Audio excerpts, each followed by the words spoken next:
Hello everyone, how are you all? This is Kritika and welcome to your favorite channel Kritika BLLB। बच्चों, आज हम discuss करेंगे LLB first semester का paper number first constitutional law. ये 2020 का paper है और आज हम देखेंगे कॉन्स्टिट्यूशनल लॉ का ये जो पेपर फर्स्ट है। तो इसमें 2020 में कौन कौन से इसके क्वेश्चंस बने थे, कौन कौन से क्वेश्चंस आए थे, कहाँ से क्वेश्चन शॉर्ट बने थे और कहाँ से लॉन्ग बने थे। और इसके साथ ही हम ये भी देखेंगे कि जो हमारे आने वाले एग्जाम है, जैसे 2021 के जो हमारे एग्जाम है, उनमें कौन कौन से क्वेश्चन बन सकते हैं और इनमें कौन कौन से ऐसे क्वेश्चन है जो ज़्यादा इंपॉर्टेंट है, जिन्हें हमें ज़्यादा ध्यान रखना चाहिए। ओके। और हम इस तरह से और भी कई चीज़ें जानेंगे इस वीडियो में। और वीडियो को शुरू करने से पहले बच्चों मैं आपको बता देती हूँ कि कॉन्स्टिट्यूशनल लॉ का एक हमने BLLB का भी पेपर डाल रखा है, आप उसको भी देख लीजिएगा। सब्जेक्ट बिल्कुल सेम ही है, पेपर लगभग सेम आता है, ठीक है। उसको भी देखिएगा, क्वेश्चन कौन कौन से इंपॉर्टेंट है। और दूसरी चीज़, कॉन्स्टिट्यूशन लॉ का जो भी शॉर्ट क्वेश्चंस जितने भी हैं, मैंने उनका एक वीडियो डाल रखा है जिसमें कि मैंने सॉल्व करके उन वीडियो सॉरी क्वेश्चंस को डाल रखे हैं। तो आपकी हेल्प वहाँ से ये हो जाएगी कि शॉर्ट क्वेश्चंस आप देख सकते हो कि आपको लिखना किस तरह से है और कौन कौन से शॉर्ट क्वेश्चन बहुत ही ज़्यादा इंपॉर्टेंट है। उनको मैंने डिस्कस भी करा दिया है, तो आपको लर्न करने में कोई दिक्कत नहीं होगी। लॉन्ग लॉन्ग क्वेश्चंस का मैं वीडियो बहुत जल्द लेके आने वाली हूँ। तब तक आप जो वीडियोज अभी मैं डाल रही हूँ, तब तक आप इनको पढ़िए।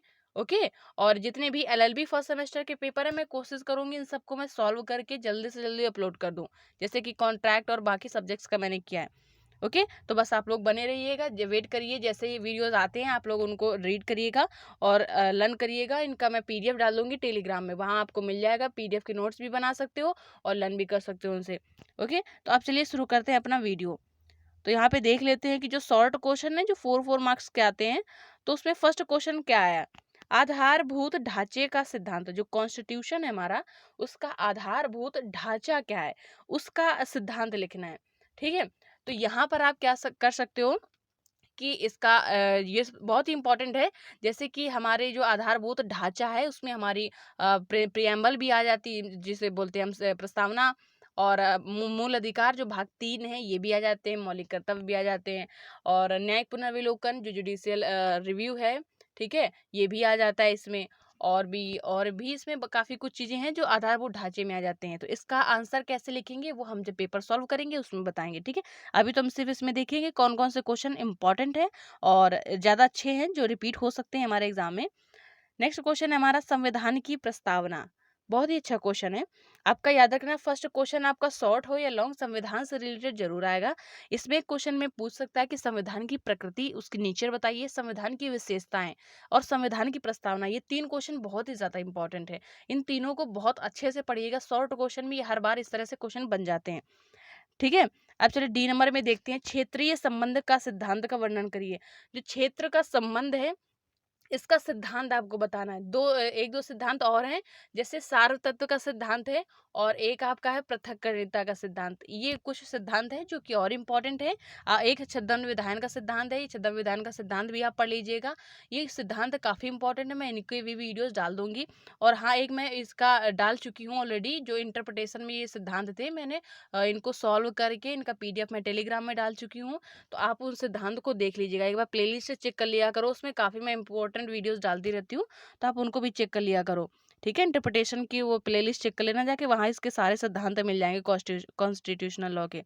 अब नेक्स्ट क्वेश्चन जो हमारा D नंबर, राष्ट्रपति के निर्वाचन की प्रक्रिया का वर्णन करिए। राष्ट्रपति का निर्वाचन जो किया जाता है, किस तरह से निर्वाचन किया जाता है, तो ये क्वेश्चन इंपॉर्टेंट है। इसी से रिलेटेड एक दो क्वेश्चन और बन सकते हैं कि राष्ट्रपति के लिए जो पद नियुक्त किया जाता है, यानी राष्ट्रपति बनने के लिए जो योग्यताएं क्या हैं, या राष्ट्रपति पर जो महाभियोग लगाया जाता है वो कैसे लगाया जाता है, या ये महाभियोग क्या है, या इस तरह से पूछ लिया जाए राष्ट्रपति की शक्तियां बताइए, ठीक है।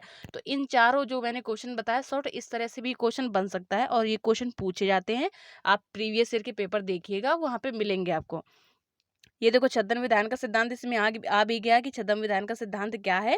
और ये मैंने जैसे बताया ये इंपॉर्टेंट भी है, ये सिद्धांत हर बार पेपर में पूछे जाते हैं, आप चाहे BLLB के हो या LLB के हो, कॉन्स्टिट्यूशनल में ये पूछा जाता है, आता है, ठीक है। ये सिद्धांत बहुत अच्छे से आप लोग पढ़ लीजिएगा।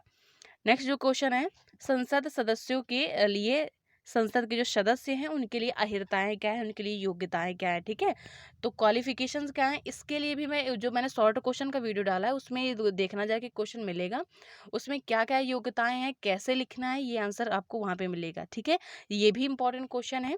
संसद की कभी कभी संरचना पूछ पूछ लेता है शॉर्ट क्वेश्चन में, कभी कभी लोकसभा राज्यसभा क्या है इनके बारे में पूछ लेता है, इनमें सदस्य जो हैं सदस्यों के बारे में पूछ लेता है, ठीक है, इनका विघटन पूछ लेता है, ठीक है। और नेक्स्ट जो क्वेश्चन है, वित्तीय आपातकाल पर संक्षिप्त टिप्पणी लिखिए। वैसे वित्तीय आपातकाल का बहुत कम क्वेश्चन पूछा जाता है क्योंकि आज तक वित्तीय आपातकाल लगा नहीं है, लेकिन इसमें क्वेश्चन आ गया है, तीनों पूछ लेगा, राष्ट्रपति शासन पूछ लेगा और वो राष्ट्रीय आपातकाल पूछ लेगा और ये वित्तीय आपातकाल, ये तीनों पूछ लेगा, कोई भी पूछा जा सकता है। लेकिन राष्ट्रीय आपातकाल जो राष्ट्रपति लगाता है और राष्ट्रपति शासन, ये काफी इंपॉर्टेंट है, ठीक है।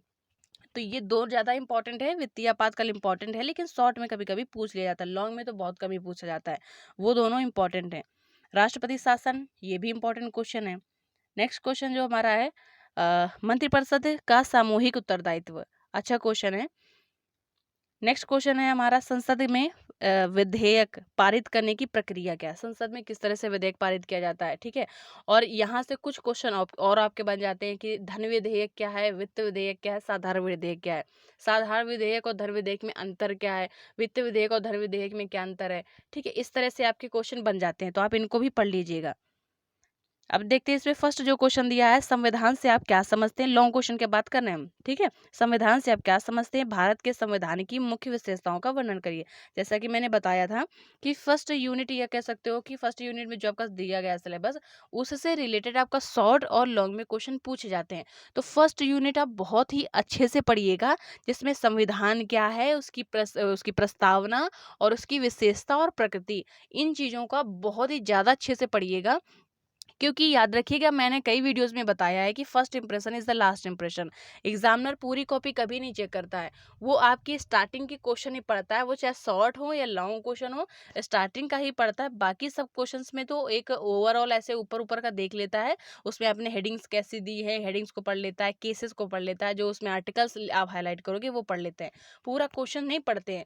तो आप स्टार्टिंग के जो शॉर्ट क्वेश्चन उनको बहुत अच्छे से लिखिएगा, लॉन्ग क्वेश्चन में स्टार्टिंग के क्वेश्चन बहुत अच्छे से लिखिएगा। हेडिंग रॉन्ग बिल्कुल मत डालिएगा, आर्टिकल्स को वही हाईलाइट करिएगा जो करेक्ट हो, ठीक है, इन चीजों का ध्यान रखिएगा। अब नेक्स्ट जो क्वेश्चन है, जैसे कि इसमें आ गया 3 नंबर का क्वेश्चन है, सारतत्व के सिद्धांत की केंद्र तथा राज्यों में विधायी शक्तियों के वितरण के संबंध में विवेचना कीजिए। सारतत्व का सिद्धांत इसी संबंध में है कि केंद्र और राज्य में जो विधायी शक्तियों का बंटवारा किया गया, राज्य सूची, संघ सूची और संवर्ती सूची। जैसे संघ सूची में सिर्फ सरकार, केंद्र सरकार को ही अधिकार है, संघ सूची में जो विषय दिए गए हैं उन विषयों में सिर्फ केंद्र सरकार ही कानून बना सकती है, राज्य सूची में सिर्फ राज्य ही बना सकती है, और जो संवर्ती सूची में जो विषय दिए गए हैं उनमें केंद्र और राज्य दोनों बना सकती है, ठीक है। तो यही इसी से रिलेटेड हमारा सार और तत्व का सिद्धांत है कि सपोज कोई ऐसा कानून किसी ऐसे विषय में कानून बन जाए, जैसे केंद्र किसी ऐसे विषय में कानून बना दे जिसमें उसको अधिकार ना हो, या राज्य किसी ऐसे विषय में कानून बना दे जिसमें कि उसको अधिकार ना हो, जो विषय ना हो उसका, तब वहां पर देखा जाता है सार और तत्व, कि जो उसका टॉपिक है, जो विषय है, ऐसा तो नहीं कि उसमें उसको अधिकार हो बनाने का, तो उसका सार तत्व देखा जाता है, ठीक है। चलो, इस तरह से वो जब बाकी सॉल्व पेपर बनाएंगे तो उसमें ये चीज समझना, आप ये तो पेपर देख लेते हैं। नेक्स्ट क्वेश्चन जो 4 नंबर है, संसद के सदस्यों की शक्तियों, विशेषताओं, विशेषाधिकारों एवं उन्मुक्तियों की संक्षेप में व्याख्या कीजिए, विवेचना दीजिए, ठीक है। तो आप इस क्वेश्चन को बहुत अच्छे से पढ़िएगा, संसद के सदस्यों से रिलेटेड शॉर्ट और लॉन्ग में क्वेश्चन पूछ लिए जाते हैं, इसलिए इसको अच्छे से पढ़ लीजिएगा। और कभी कभी आ जाता है कि संसद में जो संसद की जो राज्यसभा है, लोकसभा है, इनमें विधेयक से रिलेटेड आ जाता है कि विधेयक जो पारित किया जाता है या बिल रखे जाते हैं तो किस तरह से रखे जाते हैं, ठीक है, इससे रिलेटेड क्वेश्चन आपका आ जाता है, तो आप अच्छे से पढ़िएगा इनको। अनुच्छेद 352 के अंतर्गत राष्ट्रपति किस आधार पर राष्ट्रीय जो आपातकाल है की उद्घोषणा करता है, इस प्रकार इसकी उद्घोषणा का क्या प्रभाव होगा, ये बहुत ही ज्यादा क्वेश्चन इंपॉर्टेंट है। एक आपका राष्ट्रीय आपातकाल और एक आपका वो राष्ट्रपति शासन, ये दोनों बहुत ही ज्यादा इंपॉर्टेंट क्वेश्चन है, और ये लॉन्ग में ज्यादा पूछे जाते हैं, याद रखिएगा, क्योंकि इनमें लॉन्ग, क्योंकि ये लगे भी हैं, यहाँ पे आप एग्जाम्पल और केसेस काफी कुछ लिख भी सकते हो, ठीक है। तो ये लॉन्ग में ज्यादा क्वेश्चन पूछे जाते हैं, वित्तीय आपातकाल इतना लॉन्ग में नहीं पूछा जाता है, ठीक है। अब नेक्स्ट 3 नंबर में देख लेते हैं, इसमें लोकसभा का 3 नंबर में जो फर्स्ट क्वेश्चन दिया है 6 नंबर, लोकसभा का सदस्य होने की योग्यता एवं अयोग्यताओं को संक्षेप में लिखिए। ठीक है, बहुत ही अच्छा क्वेश्चन है। अब नेक्स्ट क्वेश्चन है, उन संभावनाओं की विवेचना कीजिए जिनके अंतर्गत राष्ट्रपति अध्यादेश घोषित कर सकता है। क्या इस अधिकार पर कोई प्रतिबंध है? ठीक है। नेक्स्ट क्वेश्चन है, धन विधेयक को पारित करने की प्रक्रिया का वर्णन कीजिए एवं साधारण विधेयक और धन विधेयक में अंतर। देखो अभी हमने बताया था, इस तरह से क्वेश्चन आपके शॉर्ट में भी बन जाते हैं और लॉन्ग में भी बन जाते हैं। धन विधेयक वित्त विधेयक से रिलेटेड कुछ ना कुछ जरूर आता है। और यहाँ जो मैंने राष्ट्रपति, याद रखना राष्ट्रपति और राज्यपाल से रिलेटेड जरूर क्वेश्चन आएगा। या तो राष्ट्रपति, या तो आपका राष्ट्रपति और राज्यपाल की शक्तियां पूछ लेगा, और या तो इनके द्वारा जो राष्ट्रपति शासन या आपातकाल लगाया जाता है, या तो ये क्वेश्चन आ जाएगा। बहुत ही ज्यादा इंपॉर्टेंट है। ठीक है। अब नेक्स्ट जो क्वेश्चन है हमारा, राज्य सूची की किस विषय के संबंध में कानून बनाने की संसद को शक्ति का कानून बनाने की संसद की शक्ति का वर्णन कीजिए। ठीक है, यानी राज्य सूची के विषय कौन कौन से हैं जिनके संबंध में संसद को कानून बनाने का अधिकार है। तो ये क्वेश्चन बन जाते हैं।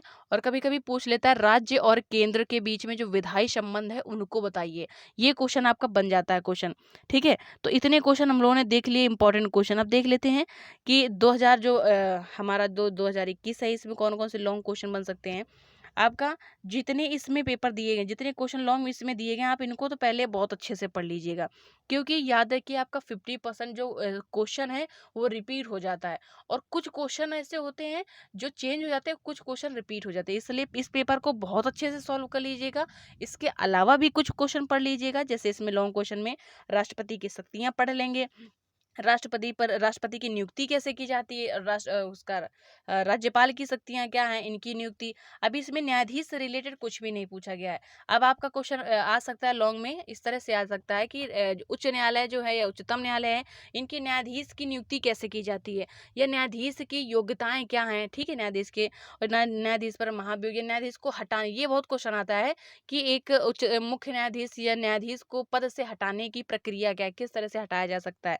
ठीक है, उनके वेतन के बारे में पूछ लेगा, या संख्या कितनी है ये पूछ लेगा। इस तरह से क्वेश्चन आपका बन जाएगा। इस पेपर में नहीं आया, लेकिन इससे रिलेटेड आपका जो आगे वाला जो एग्जाम है उसमें पूछ सकता है, बन सकता है क्वेश्चन। ओके, तो और भी जो इंपॉर्टेंट जो टॉपिक अभी छूट गए होंगे, जो इंपॉर्टेंट क्वेश्चन छूट गए होंगे, जब मैं इसका सोल्यूशन वाला वीडियो बनाऊंगी उसमें मैं कवर करा दूंगी। ओके, तो आज का वीडियो कैसा लगा कमेंट में जरूर बताइएगा। वीडियो अगर हेल्पफुल रहा होगा तो लाइक जरूर करिए। आप लोग लाइक क्या करो, एक बटन को प्रेस करने में कितना टाइम वेस्ट होता है। मैं एक वीडियो बनाने में इतना टाइम यूज करती हूँ, आप लोग क्या एक बटन प्रेस करने में टाइम वेस्ट नहीं कर सकते हो क्या? उसको प्रेस किया करो, बटन को लाइक किया करो। कोई प्रॉब्लम रह जाए, कोई कुछ भी छूट जाया करे तो कमेंट में पूछा करो। वीडियो कैसा लगे इसके बारे में फीडबैक जरूर दिया करो। ठीक है, चलिए अब नेक्स्ट वीडियो का वेट करिए। तब तक आज इस वीडियो में बस इतना ही, फिर मिलते हैं नेक्स्ट वीडियो में। तब तक के लिए बाय बाय, टेक केयर।